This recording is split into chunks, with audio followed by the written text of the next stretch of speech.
Hello viewers, my name is Suleiman Yahya. I'm a partner with Andersen, Nigeria.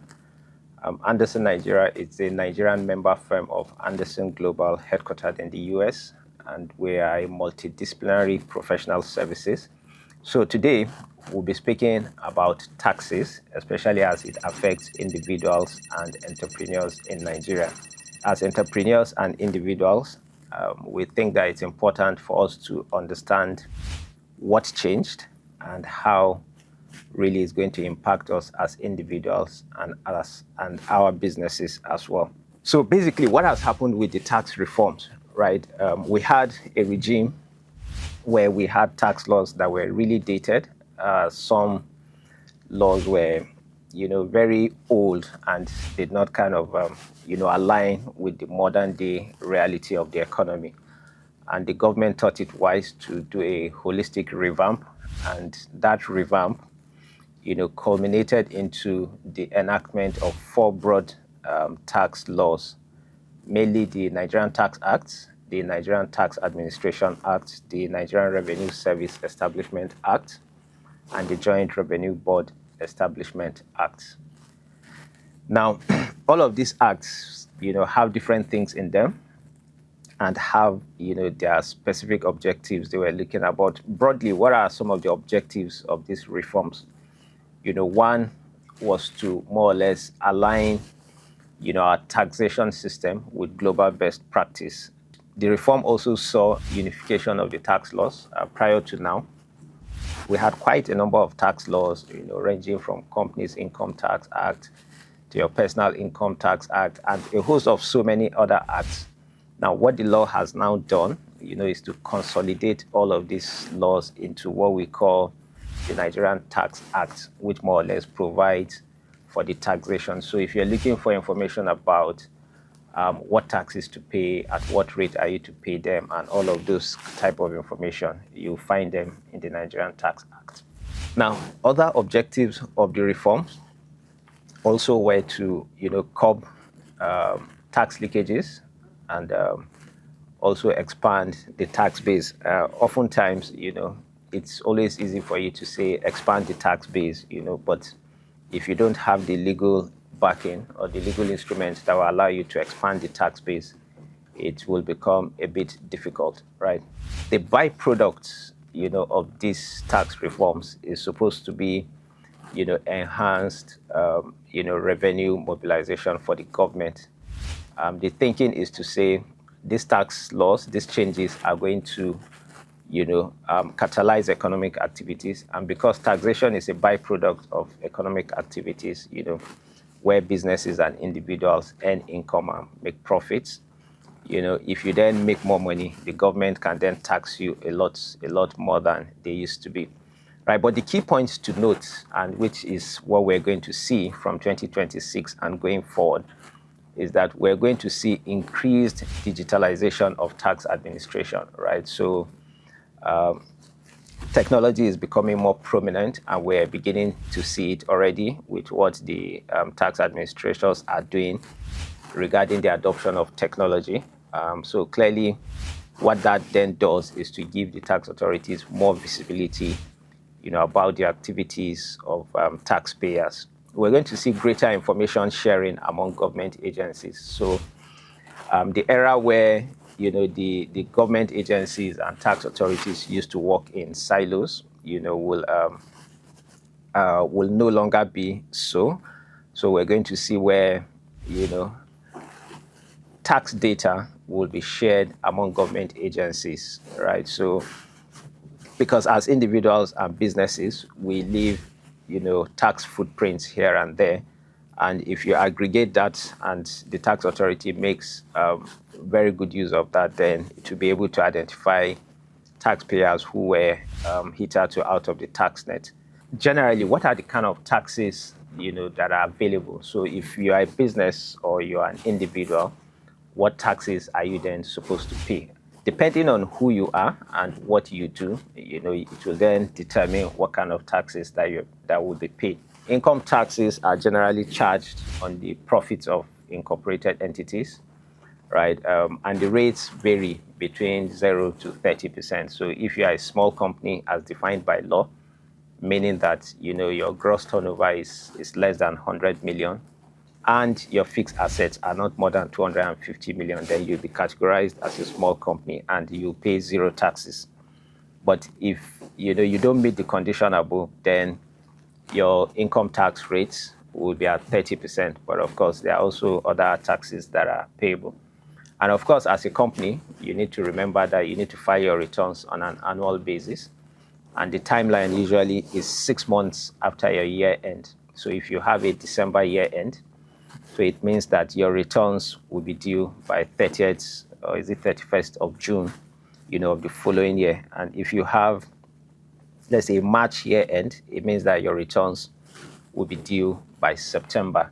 Now, if you're an individual, or you're a partnership, or you're a business name, or you're a limited liability partnership, or you're a limited partnership, right, then you need to be looking towards the personal income taxes. So depending on how you are incorporated, so if you're a business name, the lawyers have told us that, the owner of the business name and the business are one and the same, right? So the entity itself is not liable to tax, but the partners that own those entities are the ones that will be subject to tax. And this is applicable. So if you are a business name, which we call sole proprietorship, or you're a limited liability partnership, or you're a limited partnership, then you will pay taxes in the name of the partners, right?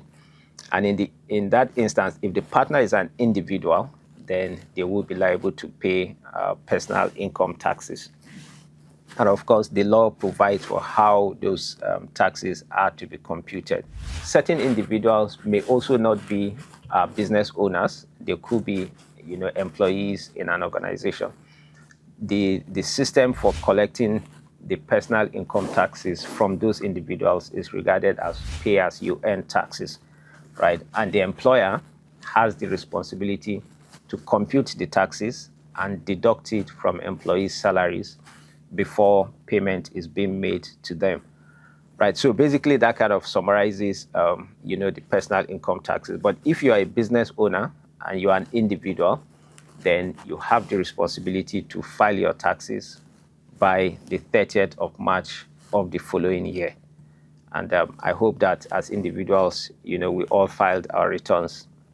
So those categories of taxes, right, whether it's income taxes or it's personal income taxes, are deemed or regarded as direct taxes because they are chargeable directly on your income, right? But we also have indirect taxes, right, which result from transactions, right? So they happen, or the taxes become payable because we engage in transactions. So one of it is VAT, which is quite popular.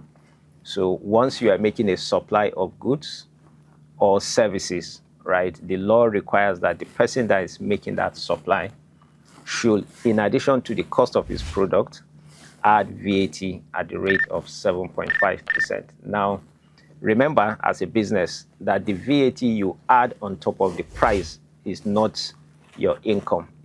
It's money that belongs to government. So if you collect that VAT, please don't use it as working capital finance. Ensure that you remit it, to the government through the NRS payment channels. Once you collect that VAT, what the law says is that you need to remit it to government, latest by the 21st day of the following month. So if you collect any VAT in June, by 21st of July, you must have remitted it to government.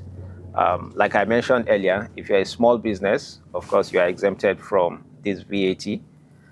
Again, what the law has done is to look at, those goods and services that are being supplied on a day-to-day basis, and they've exempted, certain goods which are deemed to be necessities from VAT. So certain goods and services have been categorized as zero rated, while some are entirely, exempted from VAT. Even though the ultimate impact is same, but from a technical perspective, there are some nuances, with those distinctions. Those goods or services that are exempted from VAT, will include your shared passenger road transport services. So if you have like your public transport services are all exempted from VAT. Your land and buildings. So if you're selling land and buildings, you are exempted from VAT. If you are dealing in monies or securities, right, you're also exempted from VAT. So if you have devices that help the disabled or the physically challenged people, either like your hearing aids, your wheelchairs, and the rest, are VAT, exempt. They are outrightly exempted. Now, those that are charged at 0%, will include all the basic food items that we consume. And I mean, there's a wide definition of what basic food item is: our rice, gari, tomatoes, and all of those basic food items we consume. Our medical and pharmaceutical products are all charged at 0 rated. Fertilizers for agric purposes, our educational materials, veterinary medicines, animal feed, medical services, your tuition, both at secondary, primary, and tertiary levels, your medical equipment, so all of the equipment you use for either surgery, diagnostics, and all of that. And, very interestingly also, like the electric vehicles, that are more or less becoming quite popular in Nigeria now, are all, charged at 0%. Now, the distinction, without making it technical, is, for the items that are charged at 0 rated, if you incur input VAT, in the cost of producing those items, then you can offset it against the output VAT. And that's basically what kind of distinguishes it from VAT exempt and 0 exempt, services, goods and services. Right, so I think that's it with VAT. The other, which is worthy of note, is withholding taxes, right? So what the law requires from taxpayers is to say, once you are making payment to a vendor for a goods or service, the law says that you should deduct withholding taxes. So basically, it's an advance payment of income taxes, right? And again, just like VAT, when you deduct as a business owner, that money is not yours. It's not working capital. That money is government money. So please, let's endeavor to make sure that you remit promptly. Now, if you keep it and the tax authority really gets to realize that you are holding their money, of course, there are penalties and interest that are applicable, and they can be quite steep, and we've seen that, they are now computed on a compounding basis, and it can become quite significant depending on how long, it's remained outstanding, right?